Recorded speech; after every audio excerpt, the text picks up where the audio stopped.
So students, today we are going to start our new lesson, the Earth in the Solar System. This is from Geography. We have studied 6 lessons from History and now we are going to start with our Geography. So in Geography, today's new lesson is, first lesson is the Earth in the Solar System. So students, in this lesson we are going to read how the universe was formed, about stars and constellations, about the sun and the solar system, about the moon, meteoroids and comets. Sky gazelles has always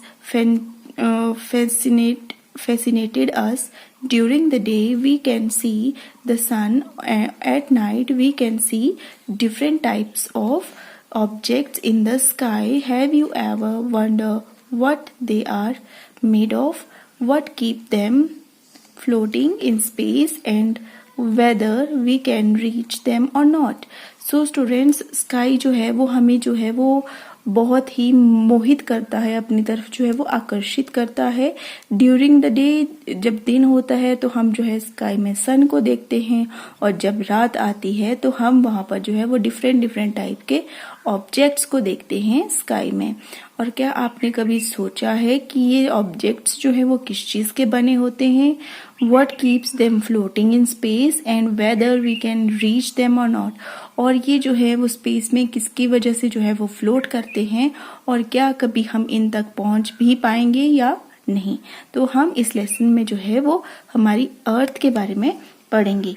All the objects that we see in the sky are called celestial bodies और heavenly bodies. तो जो भी objects हम sky में देखते हैं उनको जो है वो celestial bodies या heavenly bodies कहा जाता है. celestial bodies होती हैं खगोलीय पिंड और heavenly bodies होती हैं आकाशीय पिंड. They include stars, planets, satellites, asteroids, meteoroids and comets. तो इनमें जो है वो सेलेस्टियल बॉडीज जो होती हैं ये क्या क्या इंक्लूड करती हैं अपने में? ये इंक्लूड करती हैं stars, planets, satellites, asteroids, meteoroids और कॉमेट्स. स्टार्स आपके हो गए तारे, प्लैनेट्स हो गए आपके ग्रह, सैटेलाइट हो गई उपग्रह, एस्टेरॉइड हो गए छोटे तारे, मेटेरॉइड्स हो गए उल्कापिंड और कॉमेट्स हो गए आपके धूमकेतु. Do you know how these celestial bodies were formed? और क्या आपने कभी सोचा है कि ये जो सेलेस्टियल बॉडीज हैं, स्टार्स हैं, प्लैनेट्स हैं, सैटेलाइट्स हैं, एस्टेरॉइड्स हैं, मेटेरॉइड्स हैं, कॉमेट्स हैं, ये बने कैसे हैं? So let's no. Universe. Most astronomers believes that the formation of universe started about 15 billion years ago with the genetic explosion of a cosmic egg, the Big Bang. तो ये जो खगोलीय वैज्ञानिक हैं इनका मानना है कि हमारा जो यूनिवर्स है ये जो है वो 15 बिलियन ईयर्स एगो जो था वो एक जेनेटिक जो था वो एक्सप्लोजन हुआ था, विशाल विस्फोट हुआ था हमारे यूनिवर्स में. और इससे क्या हुआ था, कॉस्मिक जो एग था, ब्रह्मांडीय अंडा, वो जो था उसको जो है द बिग बैंग, उसका जो था वो ब्लास्ट हुआ था. तो ये जो हमारा यूनिवर्स है ये बिग बैंग के ब्लास्ट होने से 15 बिलियन ईयर्स अगो जो था वो फॉर्म हुआ था. Due to this explosion atoms and later molecules were formed. तो इस एक्सप्लोजन की वजह से जो था वो एटम्स और लेटर बाद में जो था वो मॉलिक्यूल्स जो थे वो फॉर्म हुए थे, बने थे. These molecules came together and formed giant clouds of gases and dust particles called nibbles. तो ये जो मॉलिक्यूल्स थे ये सब जो थे वो एक साथ इकट्ठे हुए और इनमें से क्या हुआ था, एक जाइंट क्लाउड जो था, बड़ा जो गैसेस का क्लाउड जो था वो फॉर्म हुआ था जिसमें डस्ट पार्टिकल्स भी इंक्लूड थे, जिसको क्या कहा जाता है, निबल्स कहा जाता है. Each nibble had it's own gravity and a spinning motion. तो ये जो नेवल्स होते हैं इनकी अपनी ग्रेविटी होती है और स्पिनिंग मोशन होता है. Within the nebula the atoms were attracted to one another and in the process collided with each other at a tremendous speed. तो क्या हुआ कि ये जो नेवल था इसके इर्द गिर्द जो थे ये एटम्स जो थे वो एक दूसरे की तरफ अट्रैक्ट हुए और एक बहुत ही ज्यादा हाई स्पीड के साथ जो थे वो एक दूसरे के साथ टकरा गए. They give out an enormous amount of heat which resulted in the birth of glowing bodies such as the stars. और इनमें क्या हुआ कि जब ये इतनी ज्यादा स्पीड में ये एटम्स आपस में टकराए तो क्या हुआ इनमें जो है वो बहुत ही ज्यादा अमाउंट में जो था वो हीट पैदा हुई और उसके रिजल्ट में क्या हुआ, बर्थ हुआ ग्लोइंग बॉडीज जिनको हम स्टार्स कहते हैं. Our sun which is a star was born about 4.6 billion years ago. और हमारा सन जो है कि एक स्टार है उसका बर्थ हुआ था 4.6 बिलियन ईयर्स पहले. फिर आता है हमारा millions of stars together make a Galaxy. So millions बहुत सारे स्टार्स जो हैं वो एक साथ मिलकर के क्या बनाते हैं, एक गैलेक्सी बनाते हैं. Several million galaxies make up the universe. और बहुत सारी गैलेक्सीज मिलकर के एक यूनिवर्स बनाती हैं. The universe is still expanding, a new stars are being born. तो हमारा यूनिवर्स जो है वो अभी भी जो है वो एक्सपेंड होता रहता है क्योंकि क्या है इसमें जो है वो न्यू स्टार्स जो हैं वो बनते रहते हैं. The galaxy to which our solar system belong is called the आकाशगंगा और द मिल्की वे. तो हमारी गैलेक्सी जिस सोलर सिस्टम से बिलोंग करती है वो है आकाशगंगा या मिल्की वे. तो हमारी गैलेक्सी का नाम है आकाशगंगा और उसको क्या कहते हैं, मिल्की वे गैलेक्सी भी कहते हैं. On a clear night you might be able to see the आकाश गंगा. तो जब भी कोई कभी क्लियर नाइट होती है, मतलब बारिश नहीं होती है, बादल नहीं होते हैं, तो आप जो है वो अपनी आकाश गंगा को जो है वो इजीली देख सकते हैं. It appears at a faint band of light across the sky. और ये जो है एक बैंड की तरह धुंधली हुई फेंट बैंड होती है उसके जैसे जो है वो स्काई में जो है वो देखी जा सकती है. We measure distance is in the universe in light year. और हम जो है वो डिस्टेंस को जो है वो लाइट ईयर, जो हमारे यूनिवर्स में जो डिस्टेंस को हमने मेजर करना होता है तो उसको लाइट ईयर में मेजर किया जाता है. अब लाइट ईयर क्या है? A light year is the distance that light travels at a speed of 3 lakh kilometre per second covers in a year. तो लाइट ईयर जो है वो क्या है, ये लाइट जो डिस्टेंस कवर करती है, लाइट की जो स्पीड होती है उसको जो है वो लाइट ईयर कहा जाता है. और लाइट की जो ट्रेवलिंग स्पीड है वो है 3 लाख किलोमीटर पर सेकेंड की. तो अभी आपने पीछे पढ़ा आकाशगंगा के बारे में, तो ये रही हमारी आकाशगंगा.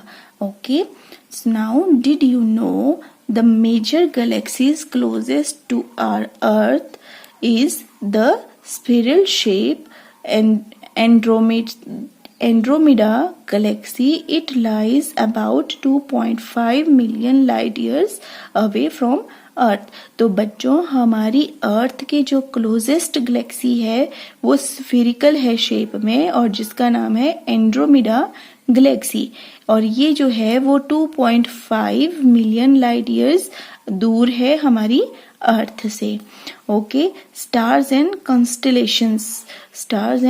constellations. Celestial bodies that produce their own heat and light are called stars. तो जो celestial bodies जो कि अपनी हीट और लाइट प्रोड्यूस करते हैं उनको कहा जाता है stars. तो आपसे पूछा जा सकता है what is a star और define स्टार। तो आपका आंसर होगा celestial bodies that produce their own heat and light are called stars. Each star is a huge mass of hot gases. और ये जो हर एक जो स्टार है उसमें जो है वो बहुत ही ज्यादा मात्रा में जो है वो हॉट गैसेस होती हैं और मास होता है। They appear as tiny specks in the skies because they are very far away from us. तो ये जो है वो हमारी स्काई में जो है वो बहुत ही छोटे छोटे दिखाई देते हैं। क्यों? क्योंकि ये जो है स्टार जो है वो हमारी अर्थ से जो है वो बहुत ही ज्यादा डिस्टेंस पर हैं। Star twinkle because the light that they emit comes down to us through different layers of air। तो ये जो स्टार्स हमें ट्विंकल करते हुए दिखाई देते हैं ये इस वजह से दिखाई देते हैं क्योंकि एक तो ये दूरी पर है और दूसरा जो इनकी लाइट है वो बहुत से एयर की जो लेयर्स हैं उनको जो है वो उनके थ्रू अंदर आती है अर्थ पे, हमारी अर्थ सरफेस के ऊपर। तो ये हमें ट्विंकल करते हुए दिखाई देते हैं उसी वजह से। The sun is a star too. और सन जो है वो भी एक स्टार ही है। It is just one among the million of stars in the universe. और ये जो हमारे यूनिवर्स में जो जितने भी स्टार्स हैं ये उनमें से एक है। Being nearer to the earth than any other star it looks big and bright. तो बाकी के जो स्टार हैं उनसे उनके कंपैरिजनली जो है सन जो है वो अर्थ के नजदीक है, इसीलिए जो है वो हमें बिग भी दिखाई देता है, बड़ा भी दिखाई देता है और ब्राइट भी दिखाई देता है, चमकीला भी दिखाई देता है। Just like a ball of fire. जैसे कि एक फायर का बॉल होता है उसके जैसे। If you look at the night sky closely, you can see cluster of stars। अगर आप जो है एक रात को जो है वो स्काई को क्लियरली देखते हैं टेलीस्कोप के थ्रू तो आपको जो है वो स्टार्स का क्लस्टर झुंड दिखाई देता है। These groups of stars are called constellations। और ये जो क्लस्टर होता है स्टार्स का क्लस्टर या ग्रुप जो आप स्टार्स का देखते हो उसको जो है वो कॉन्स्टेलेशंस कहा जाता है। तो ये भी पूछा जा सकता है आपसे कि व्हाट इज अ कॉन्स्टेलेशन और define constellation. Astronomers have joined the stars in a constellation by imaginary lines giving them different shapes। तो एस्ट्रोनॉमर्स जो हमारे खगोलीय वैज्ञानिक हैं उन्होंने जो था क्या किया है कि इन स्टार्स के ग्रुप्स को जो है वो एक इमेजिनरी लाइन के थ्रू जो है वो जोड़ा हुआ है और उनको जो है वो डिफरेंट शेप्स दी हुई हैं। One of the constellation is the Ursa Major और ग्रेट बियर। तो ये जो ग्रुप है स्टार्स का इनमें से एक जो हमारे वैज्ञानिकों ने खगोलीय वैज्ञानिकों ने जो है वो एक बनाया हुआ है उसका नाम दिया हुआ है उन्होंने उर्सा मेजर या फिर उसको ग्रेट बियर जो है वो कहते हैं। Which can be easily recognised in the northern sky. और उसको जो है वो इजीली रिकॉग्नाइज किया जा सकता है नॉर्दर्न स्काई में। नॉर्दर्न जो हमारे अर्थ का जो नॉर्थ पोल है उस वहां की स्काई में जो है उसको इजीली जो है वो रिकॉग्नाइज किया जा सकता है, देखा जा सकता है या पहचाना जा सकता है। इट इज कॉल्ड सप्तऋषि। और इनको जो है वो सप्तऋषि भी कहा जाता है, 7 सिक्स भी कहा जाता है इन इंडिया में, भारत में। The 7 stars in the constellation forms the shape of a big spoon। तो ये जो हमारे सप्तऋषि या 7 stars हैं कॉन्स्टलेशन में इनको जो है इनकी जो शेप है वो एक बड़े स्पून की शेप में है। The 2 stars at the end of the constellation are called pointers। और इस कॉन्स्टलेशन के एंड पे जो 2 stars हैं उनको जो है वो पॉइंटर्स कहा गया है। They always points toward the north. ये जो है वो हमेशा ये जो 2 स्टार्स हैं ये हमेशा जो है वो नॉर्थ की तरफ को जो है वो पॉइंट करते हैं। the biggest star in the sky is the star in the sky is the pole star और द नॉर्थ पोल। तो हमारे जो स्काई में सबसे बड़ा स्टार जो है वो है पोल स्टार, या उसको और क्या कहा जाता है, द नॉर्दर्न स्टार भी कहा जाता है। It appears to remain in the same position in the sky, और ये जो है वो एक ही पोजीशन में स्काई में हर दिन देखा जाता है। And all other stars or constellation seems to revolve around it, और बाकी के जो स्टार्स हैं या स्टार्स के जो कॉन्स्टेलेशन ग्रुप्स हैं स्टार्स के, वो इस नॉर्थ पोल पोल स्टार या नॉर्थ स्टार की तरफ जो है वो इर्द गिर्द जो है वो रिवॉल्व करते हैं। The north star is almost directly above the north pole. तो आपको पता ही है कि नॉर्थ स्टार जो है वो डायरेक्टली ऊपर है, सीधा ऊपर है नॉर्थ पोल के। People in the ancient time used to determine the north direction, और ये जो नॉर्थ स्टार है इसकी हेल्प से जो था वो पुराने जमाने में हमारे जो पूर्वज थे, हमारे जो पूर्वज थे वो क्या करते थे, वो इस नॉर्थ स्टार की हेल्प से जो था वो रिकॉग्नाइज कर लेते थे नॉर्थ डायरेक्शन को। During the night with the help of the north star, जब भी रात होती थी और उन्हें डायरेक्शंस पता नहीं चलती थी तो वो स्टार को देखकर, इस नॉर्थ स्टार को देखकर जो थे वो रिकॉग्नाइज कर लेते थे कि नॉर्थ डायरेक्शन कहाँ पर है। Okay, Ursa Minor, Orion, Canis Major and Hydra are some other well known constellation. तो हमने पहले ये एक पढ़ा था उर्सा मेजर या ग्रेट बियर, और इसके अलावा जो कॉन्स्टेलेशंस हैं वो हैं Ursa Minor, Orion, Canis Major and hydra.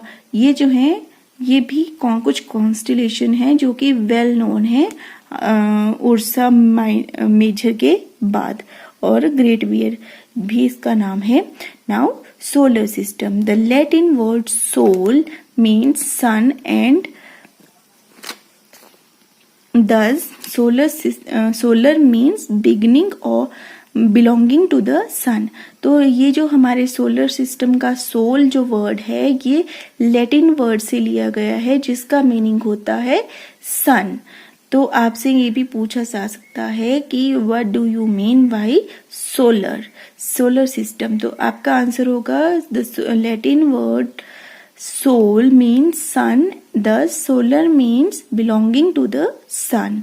तो ये जो सोल वर्ड है ये लैटिन वर्ड है जिसका मीनिंग होता है सन, और सोलर का मीनिंग हुआ बिलोंगिंग टू द सन, कि सन के belonging. It consists of the sun at the centre. तो इसमें क्या है कि सन को जो है वो सेंटर माना गया है, सेंटर लिया गया है, और the 8 planets, their satellites, the asteroids, meteoroids and comets, all of which moves around the sun।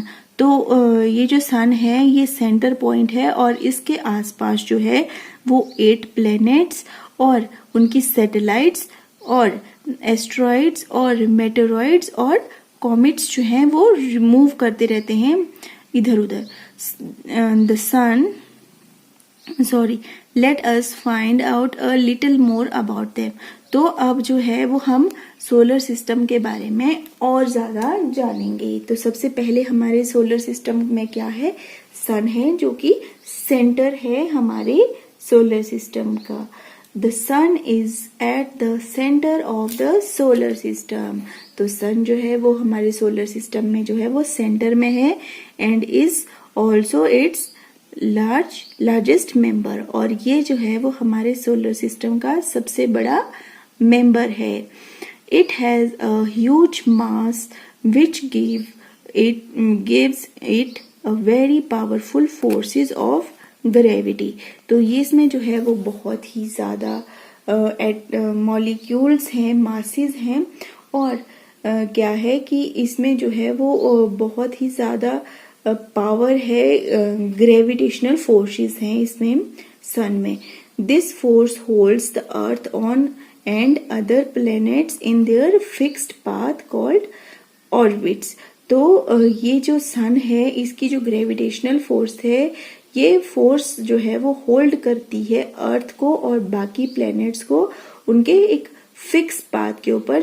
Fix path को जो है वो क्या कहा जाता है? ऑर्बिट कहा जाता है। The sun is made up of intensely hot burning gases, mainly hydrogen and helium, and has a surface temperature of about 6000 degree Celsius. तो सन जो है वो इंटेंसली हॉट है, मतलब कि बहुत ज्यादा गर्म है, और इसमें जो है वो बर्निंग गैसेस हैं। कौन कौन सी बर्निंग गैसेस हैं? हाइड्रोजन है, हीलियम है, और क्या है कि इसका सरफेस जो है वो बहुत ही ज्यादा गर्म है। कितना गर्म है? 6000 degree Celsius. It is the vital surface of heat and light energy required by all forms of life। तो इसमें जो है वो बहुत ही ज्यादा सोर्सेज हैं और हीट और लाइट है जो कि रिक्वायर करती है by all forms of life on earth. तो जो अर्थ के ऊपर जो भी लिविंग थिंग्स हैं, नॉन लिविंग थिंग्स हैं, उन सब के लिए जो है ये जो सन की जो हीट और लाइट है ये बहुत ही ज्यादा इम्पोर्टेंट है। Now the sun is about 150 million kilometre away from the earth. तो सन जो है वो अर्थ से जो है वो 150 मिलियन किलोमीटर दूर है। Light from the sun takes about 8 minutes to reach us. तो जो सन की जो लाइट है उसको जो है अर्थ पे पहुंचने के लिए जो है वो 8 मिनट्स लगते हैं। जब मॉर्निंग होती है और सनराइज होता है तो 8 मिनट्स लगते हैं सनलाइट को जो है वो अर्थ पर पहुंचने के लिए। Light is reflected by the planets and their satellites. और ये जो लाइट अर्थ तक पहुंचती है ये रिफ्लेक्ट होकर के पहुंचती है, और ये रिफ्लेक्ट होती है जो बाकी के प्लैनेट्स हैं और उनके जो सैटेलाइट्स हैं उनके थ्रू जो है वो रिफ्लेक्ट होकर के ये अर्थ पर पहुंचती है। We are thus able to see them in the sky even though they do not have their own light। और हम जो है वो हमारे प्लैनेट्स को जो है वो स्काई में क्लियरली इजीली देख सकते हैं, बट उनकी जो है वो अपनी कोई लाइट नहीं होती है। तो ये रहा हमारा सोलर सिस्टम, ये रहा सेंटर में सन, और ये रहे हमारे 8 planets। So now we are going to read about planets।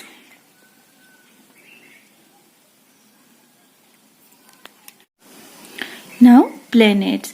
The word planet is derived from a Greek word meaning wanderer। तो जो वर्ड है planet वो लिया गया है ग्रीक वर्ड से जिसका मीनिंग होता है wanderer। Planets are so named because they revolves around the sun। और planets को जो है ये wanderer का नाम इसलिए दिया गया है क्योंकि ये जो है वो सन के आसपास जो है वो रिवॉल्व करते रहते हैं। There are 8 planets in the solar system। और हमारे सोलर सिस्टम में जो है वो 8 planets हैं। In order to their distance from the sun they are। तो सन के जो डिस्टेंस के अकॉर्डिंग जो है वो उनका ऑर्डर है। सबसे पहले आया मरकरी, फिर आया वीनस, फिर आया अर्थ, फिर आया मार्स, फिर आया जुपिटर, फिर आया सैटर्न, फिर आया यूरेनस और फिर आया नेपच्यून। तो ये जो है वो डिस्टेंस के अकॉर्डिंग जो है वो हमारे प्लैनेट हैं। Planets do not have their own heat and light as they are made up of solid materials as gases। They reflect the light received from the sun। तो planets जो हैं उनके पास कोई अपनी हीट नहीं है या कोई अपनी लाइट नहीं है as they made up of solid material and gases। क्योंकि ये जो है वो solid material और gases से जो है वो बने हुए हैं। They reflect the light received from सन, और ये जो है वो सन से जो लाइट आती है उसको रिफ्लेक्ट करते हैं। तो अगर आपने जो है वो प्लैनेट्स के नेम को लर्न करना है तो आप इस वे में भी इजीली लर्न कर सकते हैं। Just say the sentence, say this sentence, my very excellent mother just served us nuts. So my से हो गया M Mercury, V very, V हो गया, वी से हुआ वीनस, एक्सीलेंट का ई जो है वो अर्थ, मदर का एम जो है वो मार्स, जस्ट का जे जो है वो जुपिटर, सर्व्ड का एस जो है वो सैटर्न, अस का यू जो है वो यूरेनस, और एन का, नट्स का एन जो है वो Neptune. Okay, in descending order of their size the planets are. तो अब जो है वो हम प्लैनेट्स को जो है वो बड़े से छोटे, मतलब कि उनके साइज के अकॉर्डिंग जो है वो लगाएंगे। तो सबसे बड़े से लेकर के छोटे की तरफ चलेंगे। तो सबसे बड़ा प्लैनेट जो है वो है हमारा जुपिटर, जो कि है 5th नंबर पे। उसके बाद आया सैटर्न जो कि है 6th नंबर पे। उसके बाद आया यूरेनस जो कि है 7th नंबर पे। उसके बाद आया हमारा नेपच्यून जो कि है 8th नंबर पे। फिर आई हमारी अर्थ जो कि है 3rd नंबर पे। फिर आया हमारा वीनस जो कि है 2nd नंबर पे। फिर आया हमारा मार्स जो कि है 4th पे। और सबसे छोटा प्लेनेट है हमारा मरकरी जो कि है 1st नंबर पे। All planets are spherical in shape. तो सभी प्लैनेट्स जो हैं वो स्फेरिकल शेप में हैं। Some of them have distinctive features. और ये जो हमारे प्लैनेट्स हैं इनकी जो है वो अपनी अलग अलग फीचर्स हैं जो कि इनको डिफरेंट बनाते हैं। Venus is the brightest object in the sky after the sun and the moon। तो ये जो हमारा वीनस है ये जो है वो सबसे ब्राइटेस्ट ऑब्जेक्ट है हमारी स्काई में, सन और मून के बाद। It is often called the morning star and when it is seen in the sky before sunrise, and the evening star when it is seen in the sky after sunset। तो जो हमारा Venus है इसको जो है वो morning star और evening star कहा जाता है, क्योंकि ये जो है जब सनराइज होता है उससे पहले जो है ये स्काई में दिखाई देता है, इसलिए इसे मॉर्निंग स्टार कहा जाता है। और इवनिंग स्टार कहा जाता है क्योंकि जब हमारा सन सेट होता है उसके बाद जो है ये स्काई में दिखाई देता है। Mars has a reddish appearance and is referred to as the red planet. तो मार्स जो है वो रेडिश कलर का होता है और ये जो है वो इसको जो है वो रेड प्लेनेट के नाम से भी जाना जाता है। Saturn is the 6th planet from the sun. Saturn जो है वो 6th नंबर पे है हमारे सन से। और इसको जो है क्यों है ये different, it has rings around it. इसके चारों तरफ जो है इसके जो आप देख रहे हो यहाँ पर जो है इसको जो रिंग बना हुआ है, इसीलिए इसी की वजह से जो है ये फेमस है। Jupiter, Uranus and Neptune also have rings around them. तो ये जो हमारे जुपिटर, नेपच्यून और यूरेनस है इनके भी जो है वो रिंग्स हैं, इनके अराउंड भी जो है वो रिंग्स हैं। Mercury, Venus and Earth are known as the inner planet. तो ये जो हमारे मरकरी, वीनस, अर्थ जो है और मार्स जो है इनको जो है वो इनर प्लैनेट कहा जाता है क्योंकि ये सन के सबसे नजदीक है। और प्लैनेट हैं as they are made up of rocks they are called the terrestrial planet. तो ये जो प्लैनेट है ये रॉक्स से बने हुए हैं, इसलिए जो है इनको टेरेस्ट्रियल प्लैनेट भी कहा जाता है। Jupiter, Saturn, Uranus and Neptune are known as the outer planet. तो जुपिटर, सैटर्न और यूरेनस और नेपच्यून जो हैं इनको आउटर प्लैनेट कहा जाता है क्योंकि ये सन से दूरी पर स्थित है।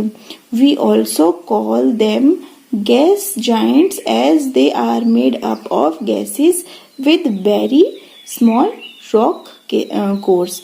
तो ये जो है इन प्लैनेट्स को जो है वो हम गैस जाइंट्स भी कहते हैं। क्यों? क्योंकि ये जो है वो गैसेस के थ्रू गैसेस से बने हुए हैं और इनमें जो है वो रॉक्स जो हैं चट्टाने जो हैं वो बहुत ही कम हैं।